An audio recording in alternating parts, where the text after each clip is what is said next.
ابراہیم رئیس کی پاکستان میں وزٹ، یہ پاکستان کے لیے اور ایران کے لیے کیوں بے حد امپورٹنٹ ہے؟ پاکستان اور ایران کے درمیان ایک انفارمل ٹریڈ ہمیشہ چلتا رہا ہے۔ امریکہ کے سینکشنز لگانے کے بعد امریکہ نے 8 ممالک کو گیس لینے کی اجازت دی تھی ایران سے، جن میں انڈیا بھی شامل تھا۔ یو ایس اے انٹرسٹڈ ہوگا کہ ہم ان سے سیکیورٹی معاملات پہ، ریجنل سیکیورٹی کے حساب سے افغانستان کے معاملات پر ان کو انٹیلیجنس رپورٹس دیں یا اس طرح سے کچھ کریں۔ یو ایس اے بالکل انٹرسٹڈ نہیں ہوگا کہ چائنا کے مین ایلائی کو اس وقت وہ فیسیلیٹیٹ کریں۔ نہ صرف ایک خیر سگالی دورہ تھا، اس سے بڑھ کے ڈی ایسکیلیشن کے حوالے سے، آگے بڑھنے کے حوالے سے یہ ایک بہترین ڈپلومیٹک قدم تھا۔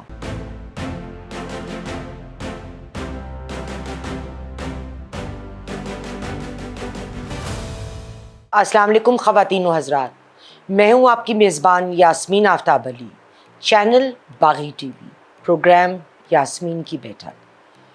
آج میں جس موضوع پہ بات کرنا چاہوں گی وہ ابراہیم رئیس کی پاکستان میں وزٹ، یہ پاکستان کے لیے اور ایران کے لیے کیوں بے حد امپورٹنٹ ہے۔ جب ایران نے پاکستان کی سرحد کے اندر ایک ایکسٹریمسٹ آؤٹ فٹ کو اڑایا تو پاکستان نے فوری جوابی کارروائی کری اور ادھر واپس ہم نے اٹیک کرا۔ ایران کو یہ بات تقریباً فوراً سمجھ آ گئی کہ ان سے غلطی ہو گئی، اور 72 آورز کے اندر ایران کے جو فورن منسٹر تھے وہ پاکستان میں موجود تھے، اور جب وہ پاکستان آئے تو انہوں نے اس خواہش کا اظہار کیا کہ ابراہیم رئیس صاحب پاکستان وزٹ کرنا چاہتے ہیں۔ میرے خیال میں یہ ریکارڈ ڈی ایسکیلیشن تھی دو ممالک کے درمیان، کہ ودن 48 آورز آپ سمجھیے کہ ایک اٹیک آیا اور دوسرا ہوا، اور یہ معاملہ جو تھا اس میں دونوں ممالک نے محسوس کیا کہ اس معاملے کو ہینڈل کرنا زیادہ مناسب ہے۔ اب یہ پاکستان کے لیے کیوں بہت امپورٹنٹ تھا ڈی ایسکیلیشن؟ وہ اس لیے کہ ایک طرف تو پاکستان کے انڈیا سے مراسم تو نرم گرم ہمیشہ سے ہی چلتے رہتے ہیں، اس کی اپنی تاریخی وجوہات ہیں۔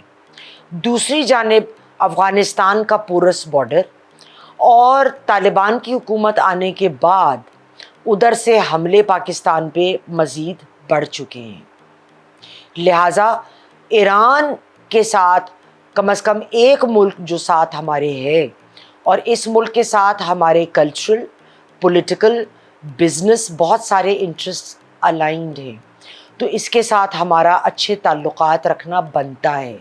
کسی ایک پڑوسی سے تو بنا کے رکھنا چاہیے۔ تو پاکستان کے سرکلز میں جو میں نے سنا، جو محسوس کیا، جس میں بیوروکریٹک سرکلز بھی تھے، عام عوام بھی تھی، جس میں آرمی کا بھی ایک بڑا طبقہ شامل تھا، وہاں پہ ایک بڑی خوشی کی فیلنگ پائی گئی کہ ایران نے اتنا اسٹرانگلی ایک دم رسپونڈ کیا، یہ سمجھتے ہوئے کہ یہ غلط ہو گیا۔ اس سے پہلے کہ ہم تھوڑا سا انالیسس کریں کہ رئیس صاحب اور پاکستان میں ان کی وزٹ جو تھی اس کا تجزیہ میں کروں گی، ایک دو باتیں جو میں کرنا چاہوں گی کہ پاکستان اور ایران کے درمیان ایک انفارمل ایکسچینج یا ٹریڈ ہمیشہ چلتا رہا ہے، اور پچھلے سال تک اس کا حجم $2 بلین تھا۔ اس وقت جو انفارمل ٹریڈ ہے اس میں ایل پی جی اور کروڈ آئل شامل ہے جو ہم ایران سے لیتے ہیں۔ مئی 2023 میں شریف صاحب اور رئیس نے انوگریٹ کیا تھا پہلا بارڈر مارکیٹ منڈ اور پشین بارڈر کی کراسنگ کے اوپر۔ اب یہ عموماً لوگوں کو یہ نہیں پتہ ہے۔ اس کے علاوہ ایران بلوچستان اور بہت ساری ٹرائبل بیلٹ میں بجلی بھی فراہم کرتا ہے، یہ بھی عموماً بہت لوگوں کو شاید نہیں معلوم ہوگا۔ تو ایک انفارمل ٹریڈ پاکستان اور ایران کے درمیان پرانی چلی آ رہی۔ ظاہر ہے امریکہ کے سینکشنز لگانے کے بعد ہم پائپ لائن پہ کام نہیں کر پائے، حالانکہ میں نے اپنے پچھلے ہفتے کے پروگرام میں یہ بات کری تھی کہ 2019 میں امریکہ نے 8 ممالک کو گیس لینے کی اجازت دی تھی ایران سے، جن میں انڈیا بھی شامل تھا، لیکن جب پاکستان کی باری آئی اور یو ایس اے یہ سمجھتا ہے، یہ جانتا ہے کہ پاکستان کی معیشت کے لیے، پاکستان کے لیے کس قدر ضروری ہے کہ ہم جو ہیں ہمیں ایک سستے داموں گیس ملے، اور جب آپ پڑوس سے کوئی بھی مال ٹریڈ کرتے ہیں تو وہ ادو اد کا فرق آ جاتا ہے اگر آپ کسی بھی اور دوسری جگہ یا کھلی جگہ سے کوئی سامان منگوائیں. مگر امریکہ نے اس کی اجازت ہم کو نہیں دی اور انہوں نے کہا کہ ایران پہ سینکشنز ہیں, جس نے بھی سینکشنز لگانے ہیں وہ بھیا سارے معاملات کو دیکھ کر لگائے. یہ بات ہو گئی. اب جب رئیس صاحب یہاں پہ تشریف لائے ہیں تو اس وقت جو ان کا انٹرسٹ تھا وہ 2-3 انٹرسٹ تھے, لیکن فورن منسٹری نے ہمارے جو ان کے آنے کے بعد بیان جاری کیا, انہوں نے کہا کہ ہم ڈفرینٹ ڈائیورس فیلڈز میں اپنے انٹرسٹ کو انکریز کرنا چاہتے ہیں, جیسے ریجنل سیکیورٹی کے معاملات ہیں, جیسے معاملات ہیں کہ ہم جو ہے وہ ٹریڈ کے معاملات ہیں, اس میں ایگریکلچر کے معاملات ہیں. یہ تمام معاملات میں ہم ایک دوسرے کا تعاون چاہتے ہیں. اچھا, دوسرا جو تشریف لائے تھے رئیس صاحب, ایک بڑی وجہ اس کی یہ تھی, ہمیں پتہ ہے کہ ایران از دا مین فرنٹ لائن کنٹری جو یہ سپورٹ کر رہے ہیں کہ غازہ میں جو پیلسٹینینز کے خلاف جینوسائیڈ ہو رہا ہے اس کو روکا جائے. اور اسی دوران ایران اور اسرائیل کے درمیان بھی معرکہ ہو گیا, اسرائیل اور ایران اور پاکستان کے درمیان بھی ہوا. وہ سارے معاملے گتھیاں جو ہیں وہ الجھی ہوئی ہیں.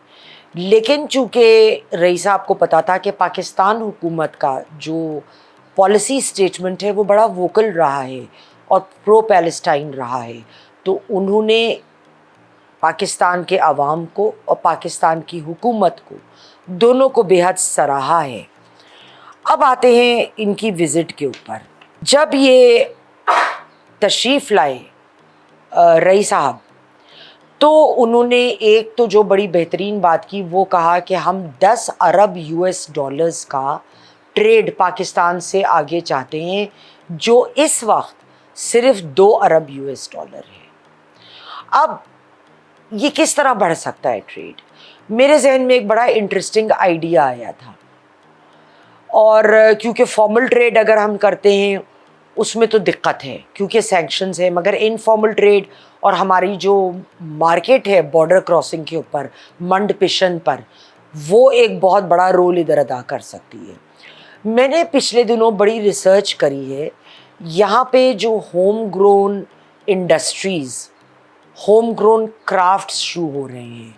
خواتین آن لائن بڑا سامان خاص کر کازمیٹکس کے حوالے سے, ہینڈ میڈ آرٹیکلز جیسے سوپس, سینٹڈ سوپس, کینڈلز. اچھا, ایک میں نے خاتون, ان کو میں چاہتی ہوں میں اپنے پروگرام پر ضرور لے کر آؤں آنے والے دنوں میں, فرح بی بی ہیں, اگر مجھے سرنیم صحیح یاد ہے تو فرح فرخ نام ہے.